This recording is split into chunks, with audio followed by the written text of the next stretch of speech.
Já, Kári, frábær sigur í kvöld. Hvaða skóðun er sigur? Varnarleikur finnst mér.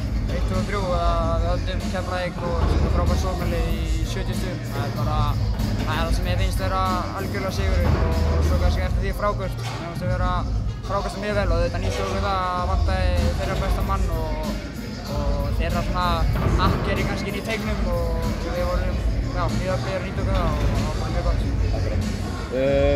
Mér langar aðeins að ræða við. Dómgæslan tapaði nú engan veginn sem leikur í Keflavík en samt sem áður voru flautaðar hátt í 50 villur á bæði lið sem er nú í meira lagi. Hvað finnst þér svona þegar það var flauta og svona flautukoncept? Það er bara, þetta er partur. Við leikmenn reynum að fara alveg að línunni sem við getum og þá lendir þetta oft svona. Við verum aðeins æstir og förum að ýta og brjóta og svo erum við alltaf að hlusta þegar það er vitið pressa. Það bara bæði lið voru að spila hart og dómarinn voru með ákveðna línu og kannski bara kredita á það og þeir héldu línunni.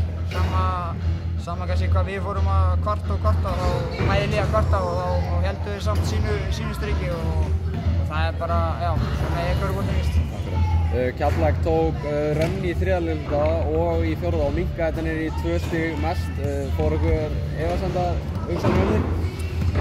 Nei, kannski ekki, það er eiginlega ekki hægt að vera að hugsa svoleiðis í nýja leiknum en auðvitað þegar þeir vissum að þeir myndi alltaf koma með rönn, þetta var aldrei að vera eitthvað bara að labba yfir toppliðið og þannig að við vorum kannski undirbúinir fyrir ágætlega en auðvitað bara vel svaraði á okkur samt að við náðum þess aðeins upp aftur eftir að þeir tóku rönnið. Takk hérlega fyrir Kári og gangi vel. Takk hérlega.